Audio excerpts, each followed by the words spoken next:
in here, out there, everybody, welcome to this, a study session of the City Council of the City of Waverly in the great state of Iowa. This is Monday, October 27. It is 7 o'clock. This meeting is called to order. I pledge allegiance to the flag of the United States of America and to the republic for which it stands, one nation, under God, indivisible, with liberty and justice for all. Welcome back, Ms. Lindsay Biederman. Oh, sad to say it's your last meeting with us. I hope that you've had a good time. I have. I'll call on you again at the end of the meeting for your final set of comments. Okay. Alrighty. Members of the council, you have in front of you an agenda that was faithfully prepared by the city clerk, and I would entertain a motion to approve. Move approval of the agenda as presented. Second. Thank you. Any discussion? I hear none. This is a voice vote. All those in favor, please say aye. Aye. And opposed? That passed unanimously. That takes us to item D. This is a time for public comments. If anyone from the public wishes to address the city council, now is the time. If anyone wishes to address the city council, now is the time. Thank you. You have 5 minutes. Remember that we cannot respond to you. We can only listen to you. Ann Platty. A comment was made at the end of the last meeting by a council member concerning the emotion of anger. It was suggested that there seemed to be a lot of anger and that all that anger could be channeled into volunteering. While making the suggestions of volunteering was a good idea, I would like to mention that it is perfectly okay to be angry at some of the decisions that have been made by the council. My educated guess is that most of the members of this council participated in the embarrassing No Kings 2.0 protest a couple of weeks ago. That protest was put on to show the anger that liberals feel towards President Trump. Was it not? Could your 2 hours of protesting been put towards better use by volunteering? After all, at 3:01, when the protest ended, what did you accomplish? Nothing. Trump is still your president. 2 hours of volunteering could have shown better results. Basically, anytime someone questions any of you for an explanation, you get so easily offended. And I think the person who is asking a question, and you think the person who is asking the question is angry when all they want to do is ask a question and have an explanation. This tells me that you cannot acknowledge that you might be wrong and that someone may have a different point of view and that someone may see things differently than you do. You just consider that person angry. You claim that you are part of the party of tolerance, when in reality, you are intolerant. You are intolerant of any thought outside of what you are thinking. You are intolerant of any differences in variety of thought. You are intolerant of any debate or discussion. This was made clear to me when I asked Bergen to send me proof that Charlie Kirk was a racist or a bigot. He refused, and I know why, because he wouldn't be able to find any proof. Actions speak louder than words, and quite frankly, feelings don't accomplish anything. My hope is that the citizens of Waverly can continue to ask questions and share their ideas that may differ from how the council feels and not be told that they are angry. Thank you. Does anyone else rise to speak to the city council tonight?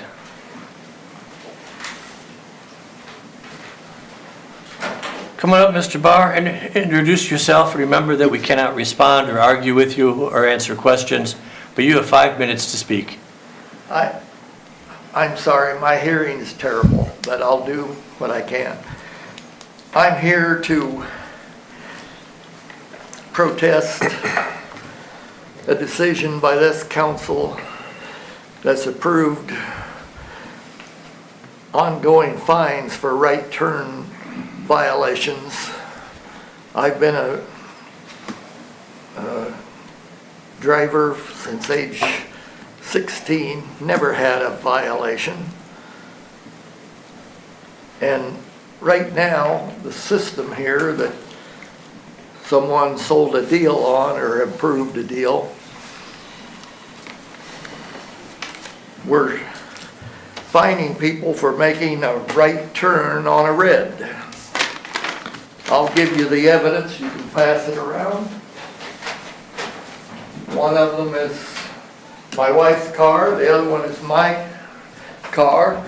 She got the same fine of $100 that I did. And my concern is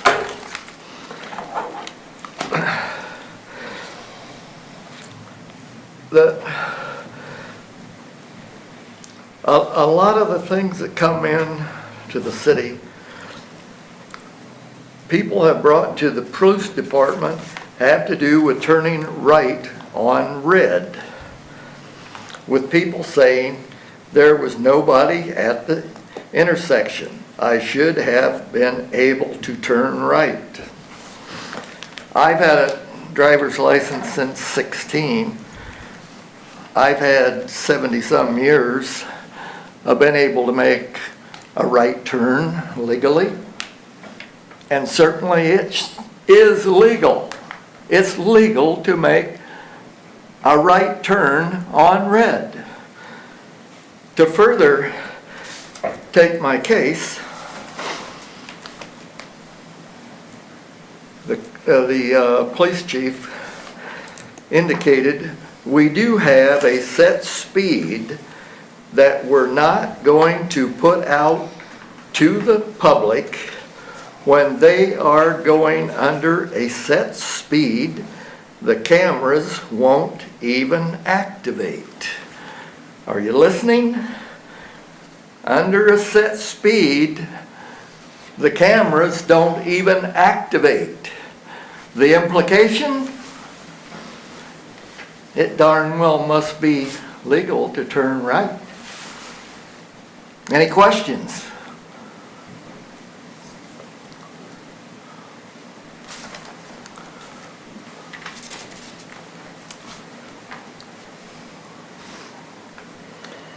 The $200.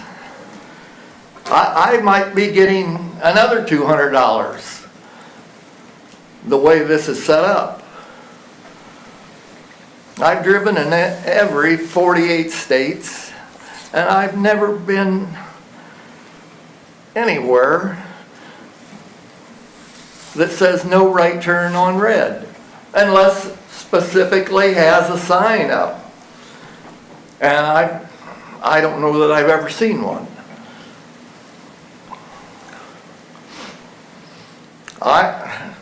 Hopefully, any response?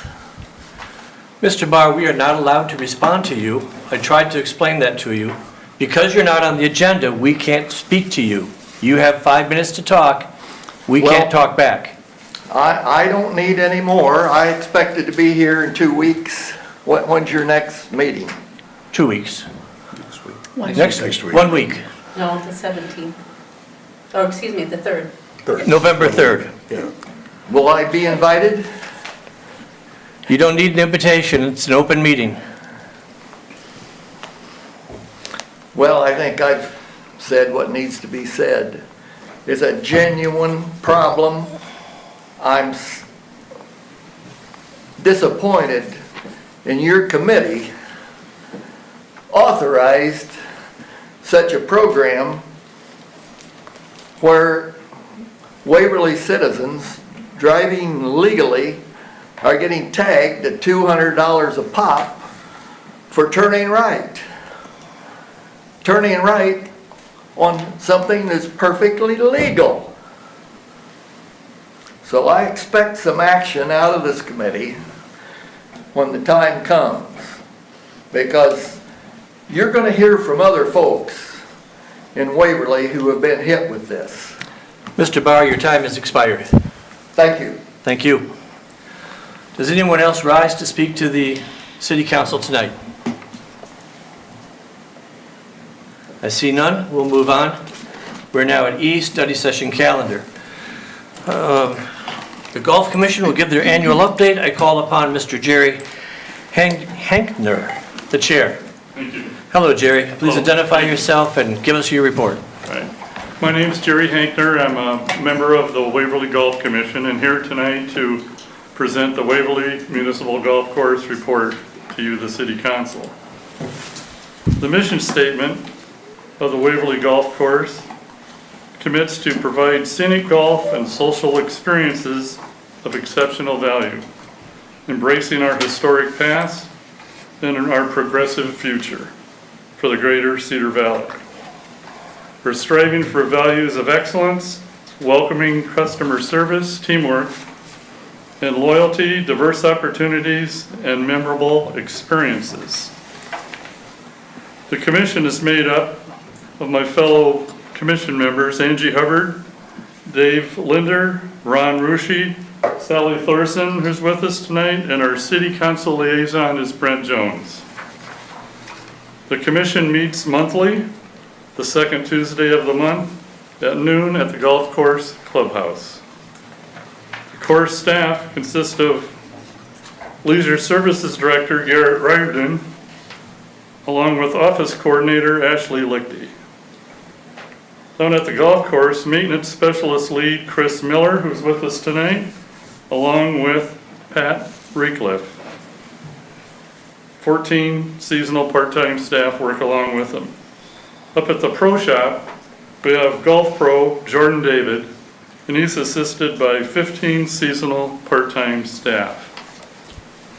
Some of the golf course accomplishments: 14 young trees were planted on the golf course, all given a gator bag for proper watering. The vinyl fence behind number 10 green and number 18 tee box was completed by staff in July of '24. The staining of wooden bridges began, 4 were completed, and the reconstruction of the pond on hole number 2 was completed. 24 diseased and dead trees were removed west of the clubhouse parking lot, opening up that area to complete the split rail fence and get new trees planted for future generations to enjoy. Some of the accomplishments up at the pro shop. The pro shop effectively moved to the upper level of the clubhouse for operations, consolidating that. In July of '24, the 91st annual Waverly Invitational was hosted with 139 players. This is the longest running invitational tournament in the state of Iowa. A 4-day junior golf camp was held in July of '24 with 64 junior participants. In August of '24, 104 players participated in the annual junior golf fundraiser, raising $2,800 for our junior golf programs. In September of '24, 136 players participated in the Veterans Appreciation Outing, including 50 veterans. This event raised $6,100 for local veteran charities. The Waverly Municipal Golf Course was selected Best Golf Course as part of the Courier's 2024 Best of the Best feature. In May of 2025, we hosted a 3A district golf meet that included golfers from 10 different schools. Waverly Shell Rock won the event with a team score of 299, qualifying them for the state tournament. The Go Hawk boys would go on to win their first team title in school history. These boys were some of the first participants in Jordan David's youth program at the Waverly Municipal Golf Course. The golf course set a new record of 30,840 rounds for the year. Additionally, rounds were set in daily 9-hole rounds, weekday 18-hole rounds, and young adult college rounds. In June of 2025, 16 individuals graduated from the Ground Floor Golf, a seasonal program geared towards adult beginner golfers. In the 2025 season, 385 season passes were sold, including records in the college and super senior categories. Another accomplishment that we had that isn't part of the slideshow was that the golf course ended up netting about a $70,000 profit and didn't need the subsidy this last year, so that was quite an accomplishment in itself. And I thank you for this time to share golf's story, and the commission recognizes the dedication and support of the city council to city golfing activities and facilities the community has available. The commission hopes to continue to improve the quality of life of the citizens of Waverly by providing the natural areas and the facilities for golfing and non-golfing citizens of today and the future.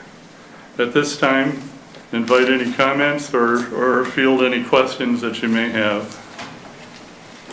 I did some quick math here, and unless my math skills are completely eroded, the first Waverly Invitational Tournament was in 1886. Does that sound right?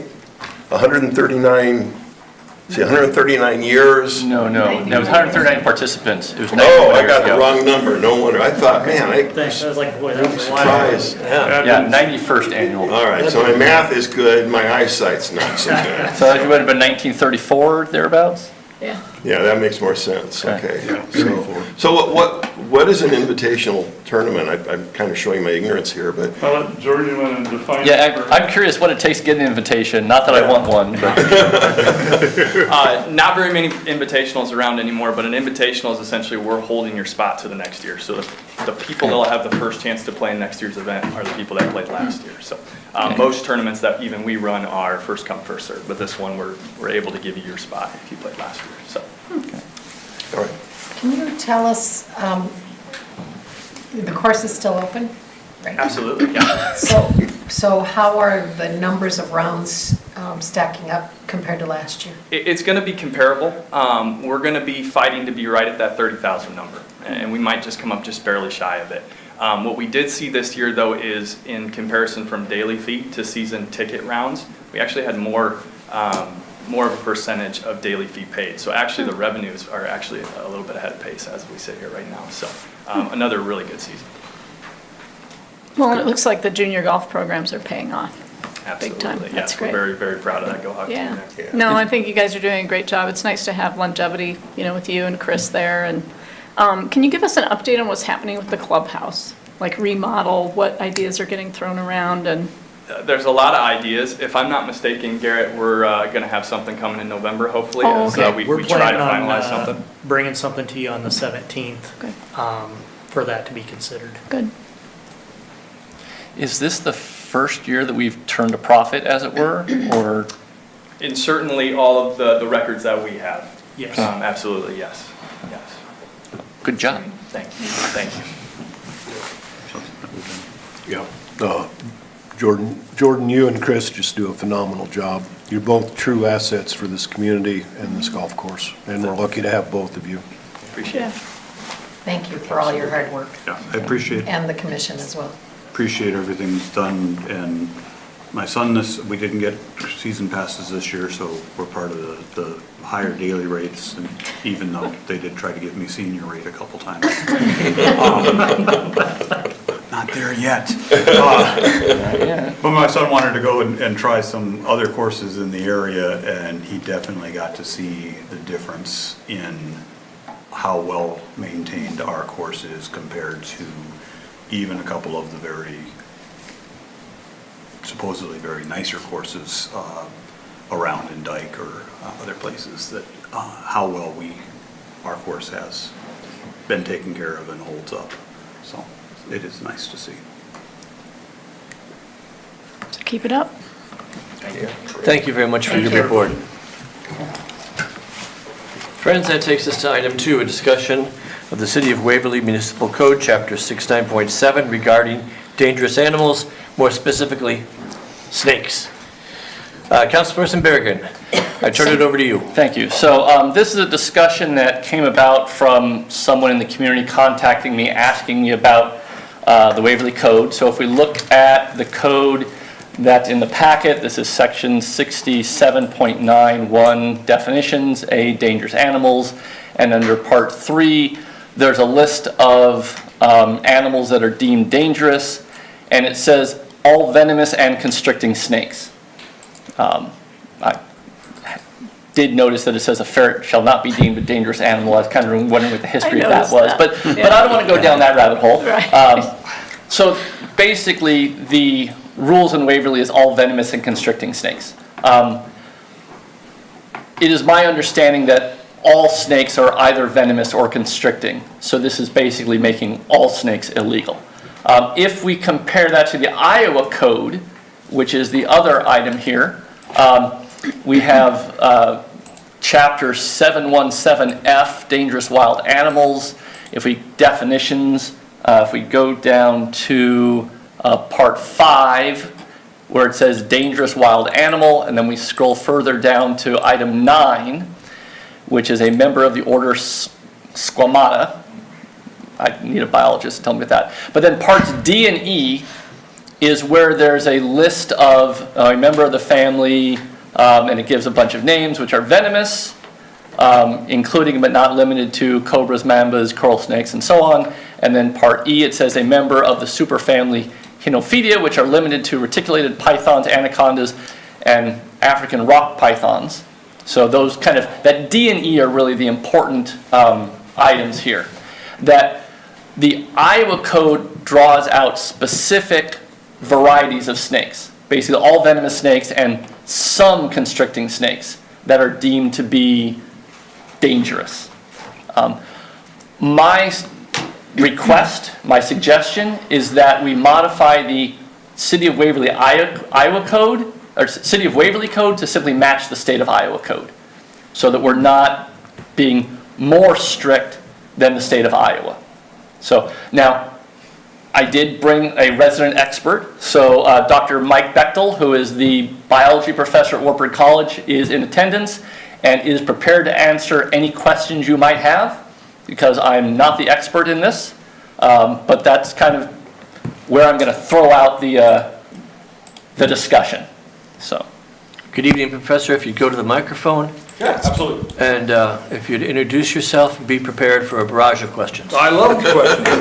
So I'm Dr. Bechtel, everybody calls me Beck.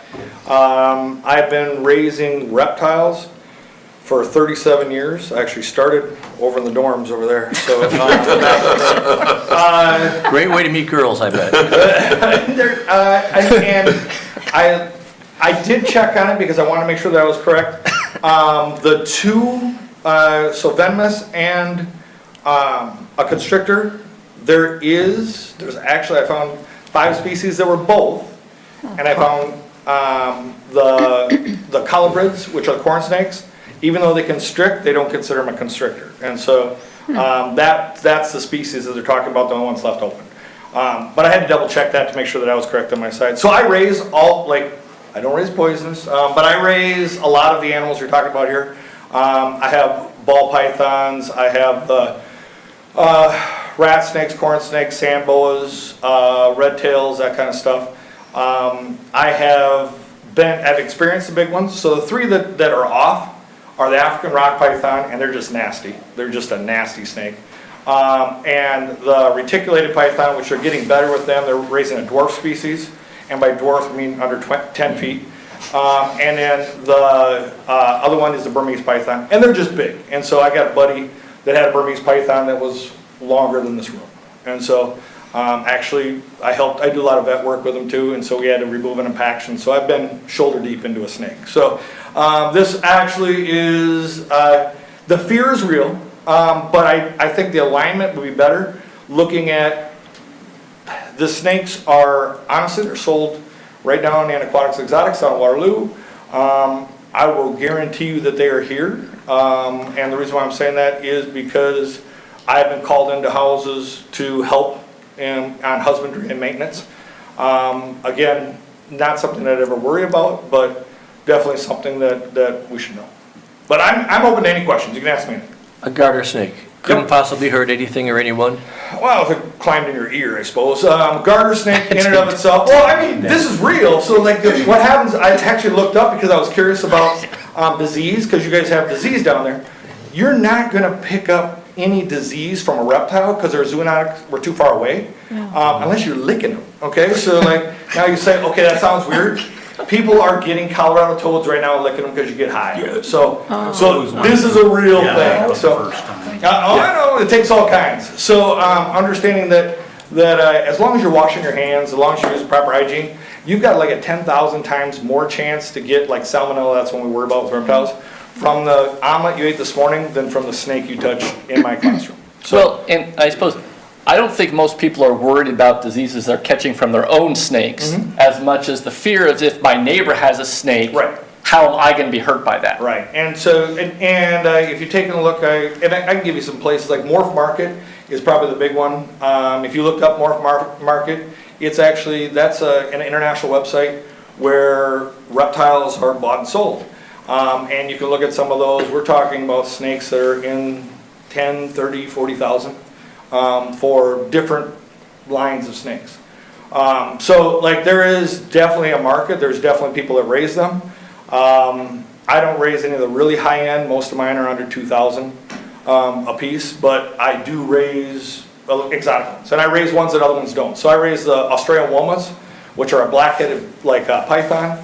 They're amazing. I was one of the first ones to breed them in the United States. Now there's 6 breeders out there, and I like breeding something that hasn't been bred before, and then once I breed it, then I move on to something else. So right now I'm actually into another one they had down there was the term that you guys use in there too is wrong, because you talk about poisonous in one and then venomous in the other. They're two totally different things.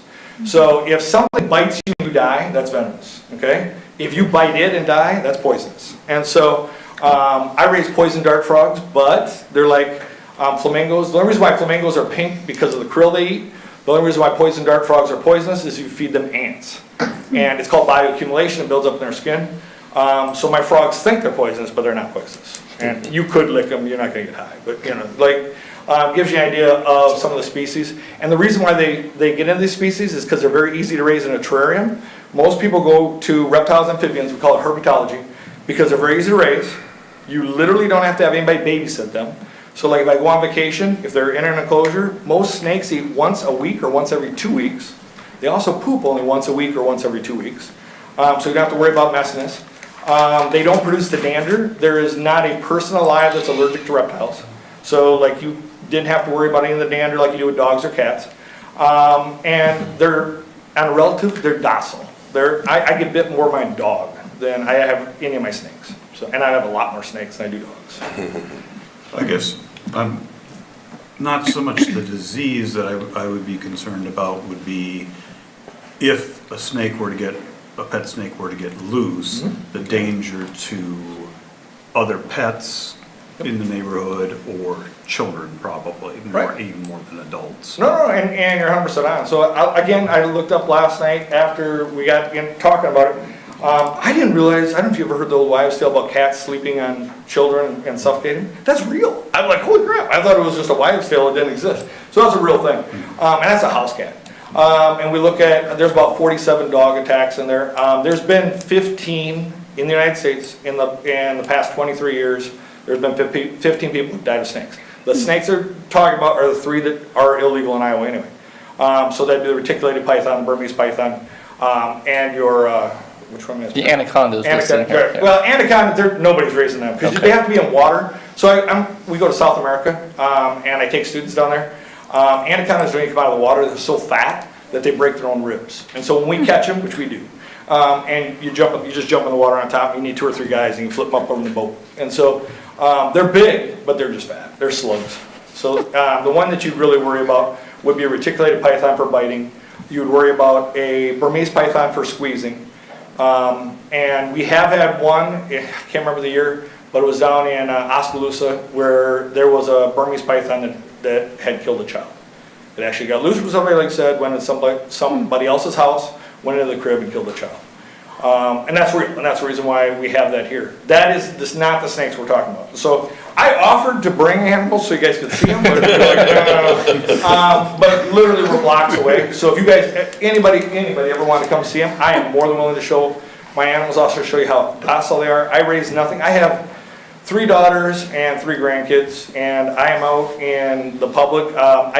Last year I did 87 presentations in Iowa libraries. I bring snakes and hang them on kids and they walk around with them.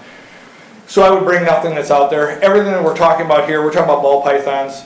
We just, literally, I would like to open up constrictors, meaning that it's just the way the snake feeds. Obviously, I would avoid anything that is venomous, even though that they're rear fanged, like there's some rear fang venomous, but nobody needs to have them. But again, that's illegal in the Iowa code. Yeah, it's illegal by Iowa code, so.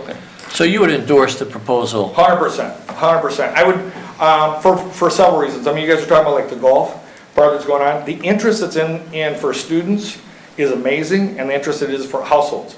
We're seeing a lot of households that have gone away from dogs and cats. They're worried about disease, they're worried about maintenance, they're worried about doing travel, stuff like that. Reptiles open that back up, so they can still get their soft skills as they come through. I also love the idea of reptiles because they really, really, really are easy. Trust me, I don't like any high maintenance animals. That's why I don't do birds other than my chickens. I got little miniature chickens from Malaysia, but they're outside. I would never keep them in a house because it's too dusty. But I avoid mammals as much as I can now. We got 2 dogs because my wife wants us to have 2 dogs. But the reality is, even when they pass on, I'd like to go more towards a fennec fox or something like that. They're grape eaters and they eat scorpions. So, but they're not on your list. Well, it's not acceptable yet. But I'll be back if we go to this.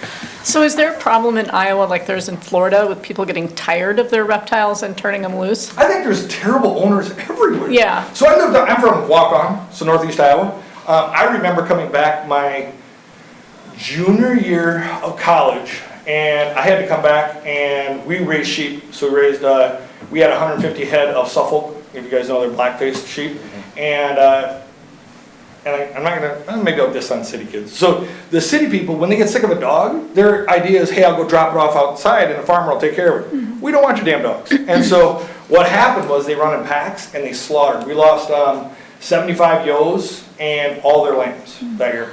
So that was Thanksgiving, and I spent Thanksgiving going around and shooting dogs that were running. So like, that's the problem. Any of the snakes we're talking about, they're dead. Actually, right now they're dead. At 40 degrees at night, yeah, it ain't making it. There's not much that can make it in Iowa just because of the weather that comes down. Would you see them during the summer? Absolutely. If somebody went and dumped one, you're going to see it. Or what's actually happened was, because I helped somebody rescue, they found one, I went and got it, it had climbed out, they cleaned their cage, and most people don't think snakes move, they do, and so the snake moved, climbed out the window, went 2 blocks away, somebody called me, because they knew I was the reptile guy, I went and picked it up, brought it back, posted it on Facebook, and then it was within 2 hours, the person's like, oh my goodness, I can't believe you found it. But yeah, they show it, it's not something to hurt. No, there are native Iowa snakes. They can survive the winter. Yes, and so you don't like this. So what they tend to like to do is burrow into your basements or right up next to it because there's someplace warm. If they're further out, like our rattlesnakes, they're going to do they do a den, they do a group den. But if they're the garter snakes that we're talking about, they go right along your basement line because you're going to kick out heat. And so, which is good. They're eating the insects, they're eating the mice that are coming in, but that's where they're at. And so anybody who's got a cracked basement, that's where you find them. And so people are like, I don't want to find a snake in my room. Yeah, you do. I mean, I'd rather have a snake than mice. Mice would chew up the wires. A snake is just eating those mice. And so, I've been known, I go around when I get phone calls, I was going to ask you, who's animal control? Local police. Okay, so I'm not animal control, but they know I'm the reptile guy, right? So I get phone calls for the 13 years I've been teaching, and they're like, everybody's like, I found a rattlesnake. They've never found a rattlesnake. So I've found hundreds of snakes. And so I come in, it's usually a couple that's wrapped in tin. They're up this far, they got pitchforks, they're screaming at this snake. Every time it's usually a gopher snake or some type of garter, usually a pregnant garter because they tend to come up for food.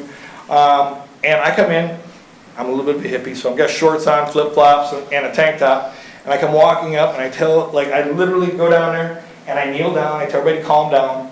And the first thing, it's usually the wife is like, are you our snake whisperer? I'm like, no, I'm telling you to calm down. So once they calm down, a snake has no reason. They look at you, you're a 6'8", okay? And when you're screaming at them, they're like, don't eat me, don't eat me. That's all they're doing. And so understanding how these reptiles are thinking, they're just thinking you're out to kill them. So if you're out to kill them, they can't yell at you.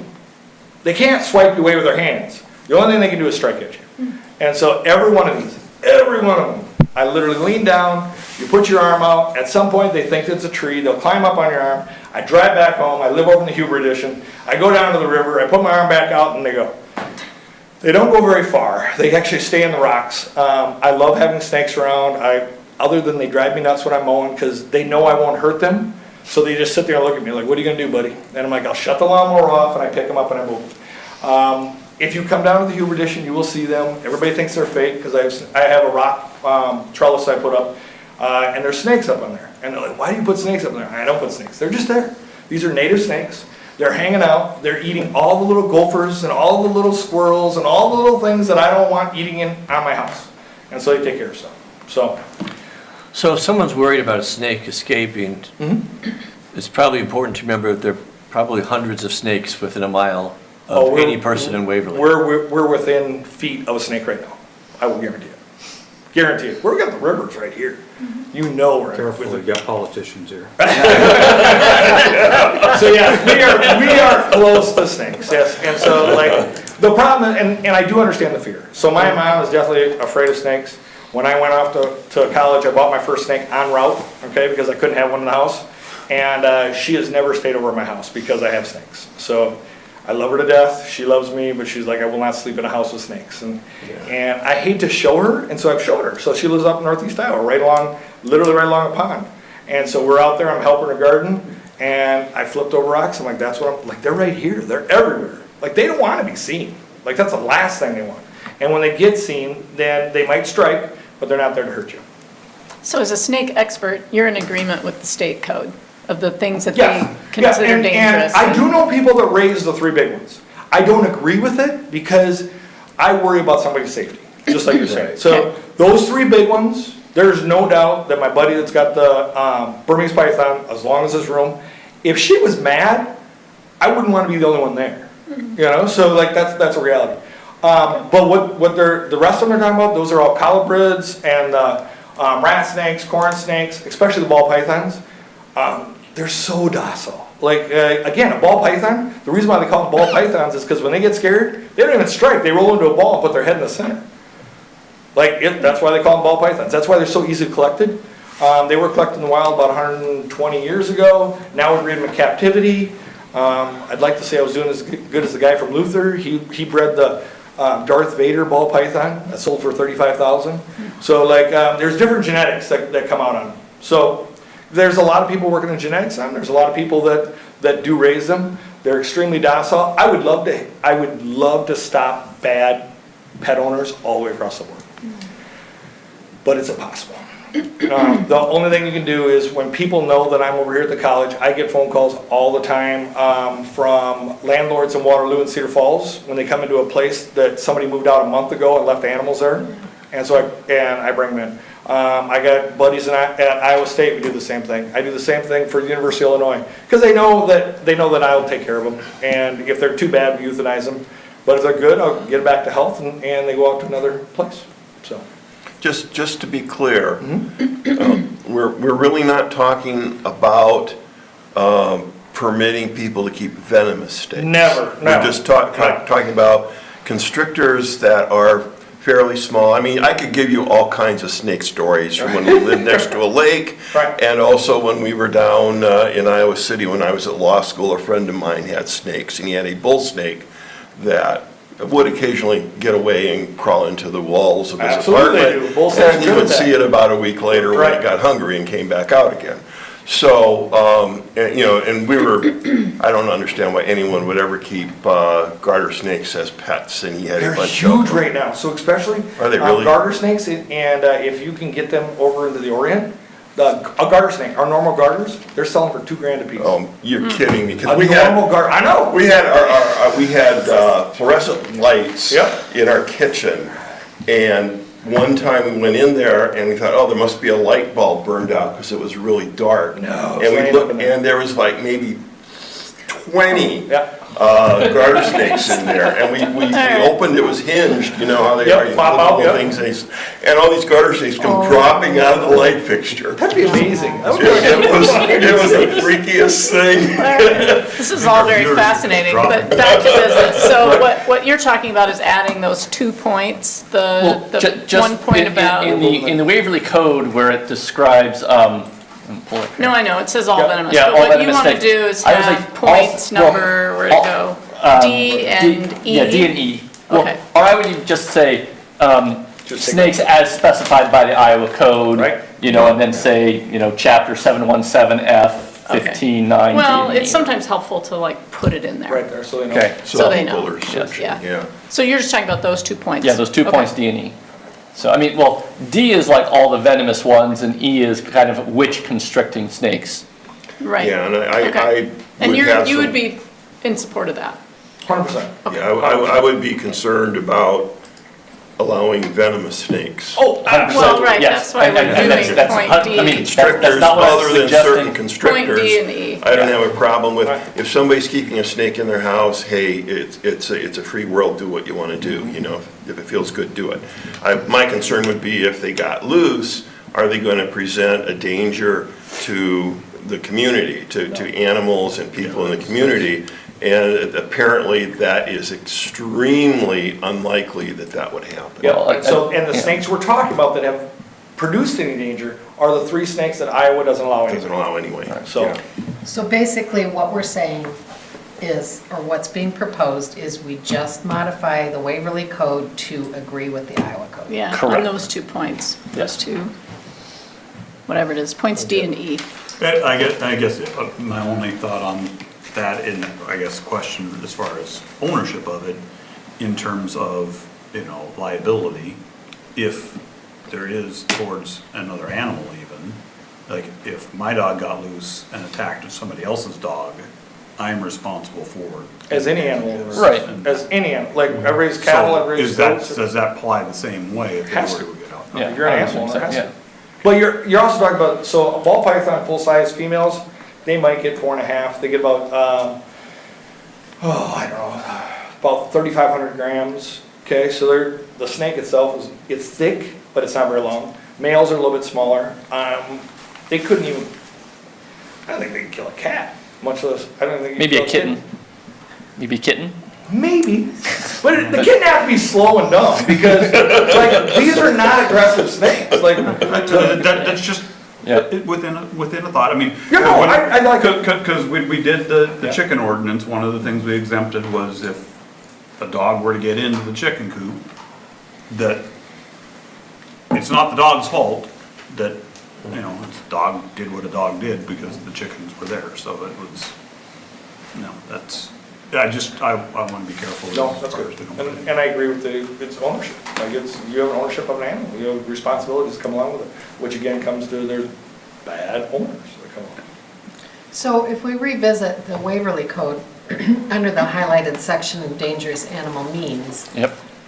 it seems to me that if a snake or other reptile would get loose and would harm another animal or person, it could fall under items 1 or 2 of that section, capable of killing, inflicting serious injury, or causing disease among human beings or domestic animals, and then any animal declared to be dangerous by the council or animal control officer. So That if would a snake already- got yeah. loose and hurt somebody, Yeah, it can be Chief declared. Purcell yeah. could say that's a dangerous animal, and it would have to be removed. Right. Or Correct. euthanized, absolutely. Okay, are there any more questions for the good professor?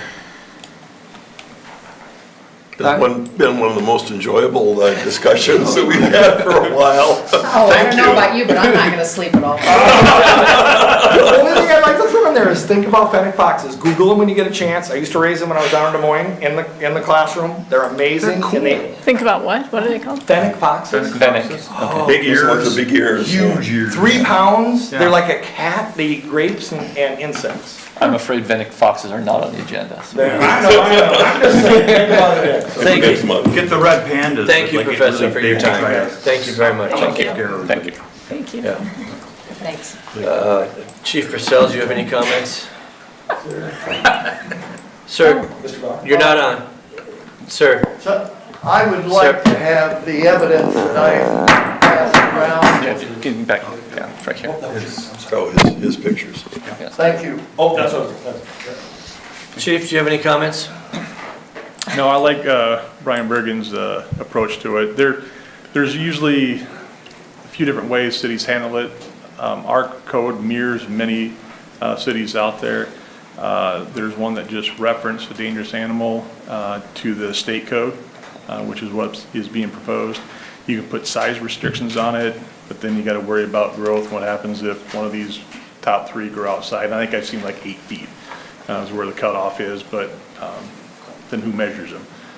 And but there are maybe other things that you see in ordinances where it defines that they need to be enclosed as well. Like if you were to have these type of animals, reptiles, they have to be enclosed. You have to include that in part of the ordinance, not just have them running loose in your home.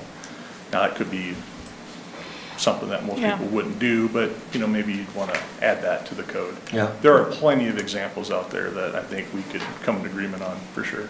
Yeah. Okay, obviously, we're not going to vote, but my sense is that you're willing to look at an amendment to the code. Okay, I'm open to that. I'm not open to considering polar bears. No. Okay, all right. Is that discussion complete? Yes. Thank you. Thank you very much. That brings us to reports from boards and commissions. You have one in front of you. That's the Board of Adjustments, the minutes from February 10. And this again is one, we had to wait for them to meet so that they could approve the minutes. That's why it's so far behind. Okay, we'll move to staff updates, but I've been warned to remind us all that these are updates and they're not on the agenda, so we should not be entering into discussions, but rather just receiving the update. And Garrett, got anything for Leisure Services to say? Thank you. Got a couple things tonight. First of all, candlelight walk this weekend, this Saturday, 5 o'clock, 5 to 7. Come out if you can. If you'd like to volunteer and help set up, 4 o'clock is when we'll be setting up. We also need people to help tear down. So if you got a chance, come out and enjoy it and help out with it. One thing that we're doing today, Mayor stopped and talked to me about it today. We are moving shade structures from the old pool. We kept all of the old shade structures and, well, the structure and the shade. And we've actually got 2 that are going to be over in Cedar River Park by the all-inclusive playground. We've been, having requests for shade over there, and obviously we need it. So with the help of Public Services, they dug out the area for the footings. Actually this last week, finished it up today, and have those sleeves all set. So we're gonna let those sit over the winter, and then we will get 2 of the old shade structures in. The nice thing about that is by using the ones from the old pool, we're saving about $20,000. That's how expensive the shade structures are. So yeah, kind of recycling those things. Let me see if they're gonna come back on or not. Yep.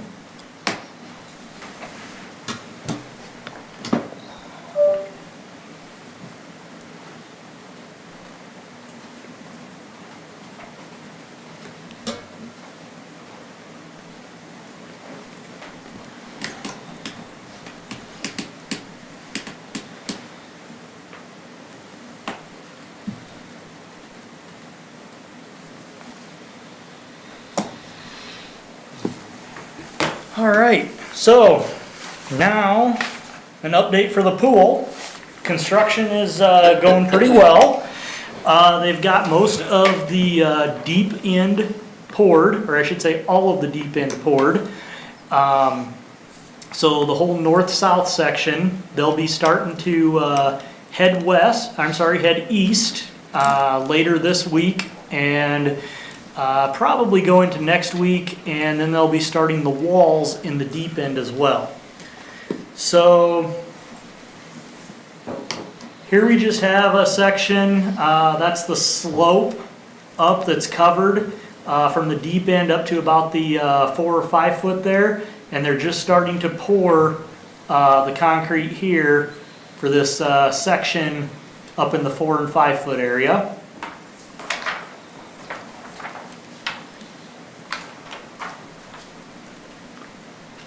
Here's a good drone shot of everything.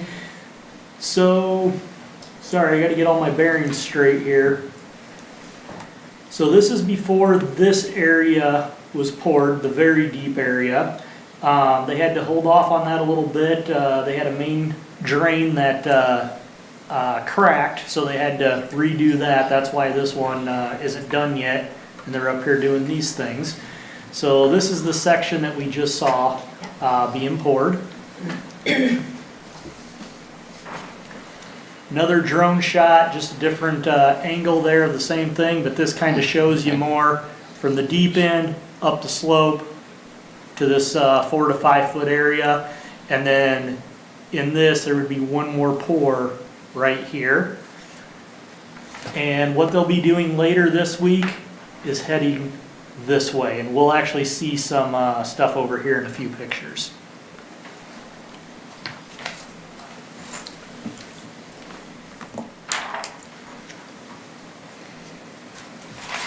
This one was a little later. Here you can see they're down actually pouring the deep end.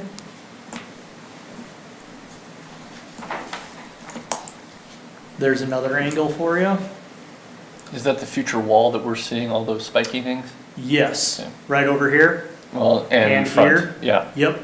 So that's where the walls will be. And we'll actually see those forms here in just a little bit.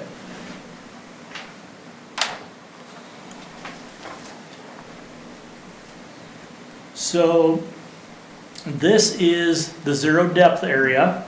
So this is kind of, if you're in the northeast corner facing southwest, so this is the golf course up here, the pro shop. So this is all the zero depth area. They've got this formed up. They're just waiting to get the plumbing in to be able to smooth this out and pour the concrete. And Garrett, what's that concrete structure on the right there? Is that where concessions is gonna be? This right here? Yeah. Yes, that's actually the corner of the concession stand. I don't know if I've got any good pictures of that this time around. I had some the last time. I'll have some for the next update. But yes, this is the corner of the concession stand. And then we just have, this is from the east looking directly to the west. And you can see again, this is formed. This is the little peninsula that's going to go out into the zero depth, and then there will be more zero depth over in this area. Just kind of let's see. Should have shown you this a little earlier so that you could kind of see what we were talking about the whole time. So those last two pictures are all this area right here. And then here's our peninsula. This is the entire deep area that we were looking at in the beginning.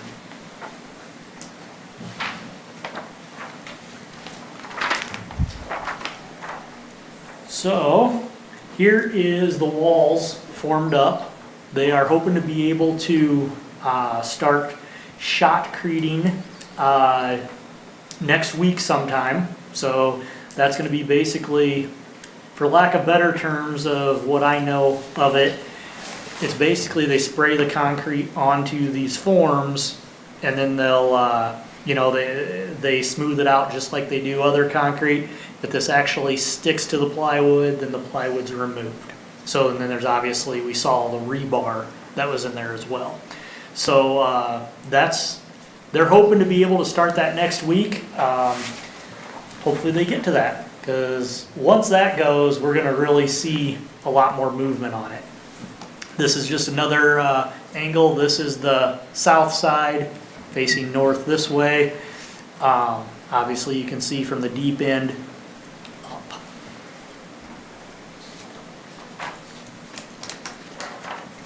So And here you can see, right here, that's where the concession stand will be. And then back here further, that's where admittance will be and the guard room and those types of things. So coming straight back this way, this is where the rest of the building will be. They just don't have any of those footings in yet or anything like that. They do still plan on getting those all done and set before winter gets here, so that they can work in the building over the winter.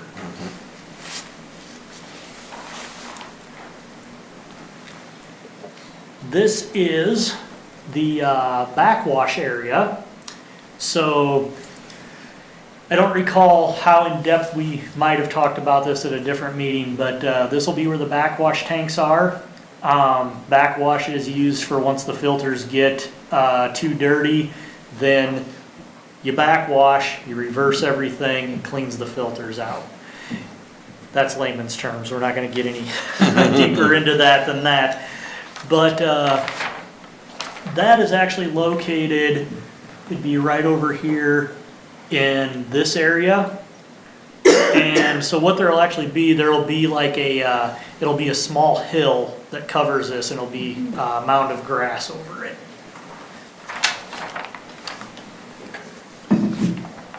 And let's see.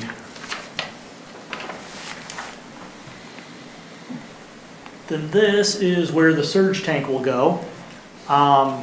Again, layman's terms for the surge tank, basically, this is what's gonna pump the water through the pool and filter. So everything will be here. This will not be inside, this will be outside, but it will be covered.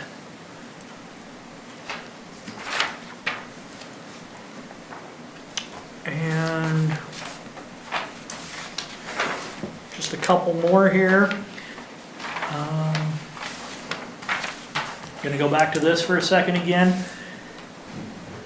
This is gonna be the area that we're gonna be talking about. I'm gonna show you kind of the structure that we have picked out and what will be coming. And then splash pad will end up being approximately in this area right here. So kind of get a visualization and idea of where things will be.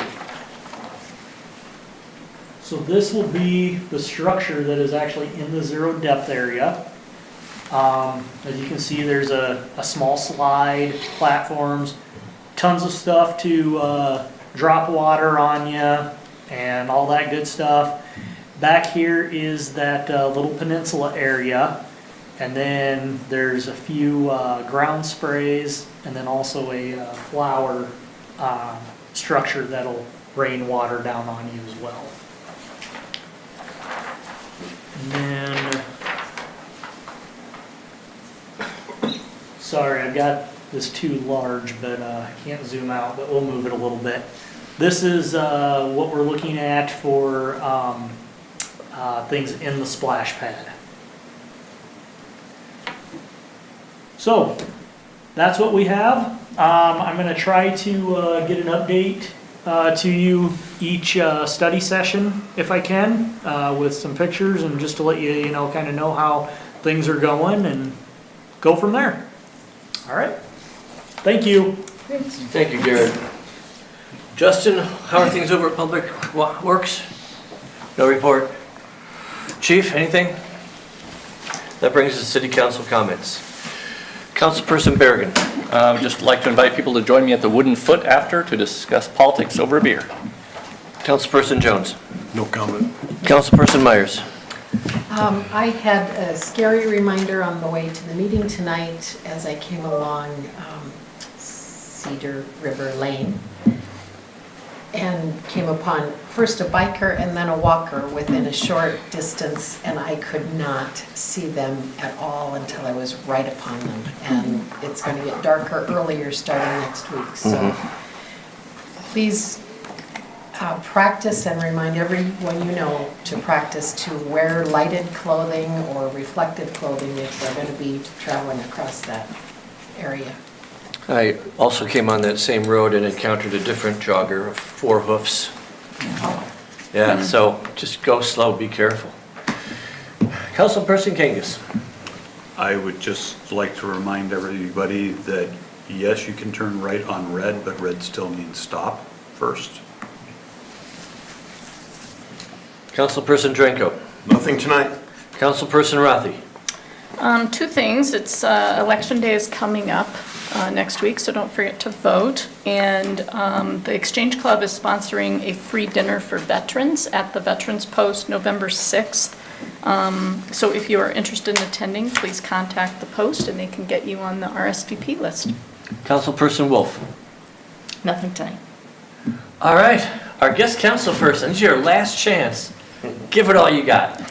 Thank you guys for having me. I've honestly had a lot of fun, so I've truly enjoyed this. So I appreciate the opportunity. So thank you all very much. Even tonight with snakes? What? Even tonight with snakes? Yeah. Okay. I just live on the other side of the river and we have them a lot, so. Okay. Well, thank you for joining us. Yeah, thank you. That brings us to the mayor's comments. In 2008, floodwaters covered nearly 1/3 of Waverly, bringing devastation as we watched the water rise, not knowing when the damage would end.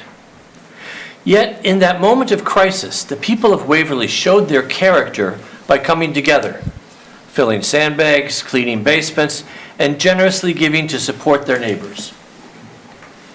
Today, Waverly faces a different kind of emergency, but an emergency nonetheless. This time it's not nature, but it is governmental inaction that threatens our community. Last month, 500 households, that's about 1,000 people in Bremer County, depended on SNAP benefits to put food on the table. These are our elderly, they're the children in our schools, they are our disabled neighbors, and veterans. If the current government shutdown continues, their November benefits will not arrive in time, putting families at a real and very real risk of hunger. The impact goes beyond the households. That's $155,000 in monthly food assistance that will not flow into our local grocery stores, affecting Waverly's businesses and workers as well. With each day the government remains closed, we watch the tide of this new crisis rise higher, threatening to overwhelm us. Today, just as we did during the floods, I am calling on every person in Waverly to step up and please contribute just $10 to United Way or the Northeast Iowa Community Action or any local organization serving our hungry neighbors. Churches and service clubs, your outreach and capacity can make an enormous difference. I'm asking you specifically to help raise and distribute these gifts. I refer you to the 16th chapter of Luke, where you will find the parable of the rich man and Lazarus. If each of Waverly's citizens gives $10, together we can raise more than $100,000, giving our community agencies real power to mitigate this crisis. Let us rise to meet this challenge as we have before. A simple act, a small contribution, a gesture of support could mean hope for a neighbor who's going to be in need. By coming together now, Waverly again stands tall as a city defined by kindness and community action. All I ask is that Waverly be kind. Let's show what makes our city special. I would entertain a motion to adjourn. Move to adjourn. Second. Any discussion? I hear none. There's a voice vote. All those in favor of adjourning, say aye. Aye. That was unanimous. Let's go home.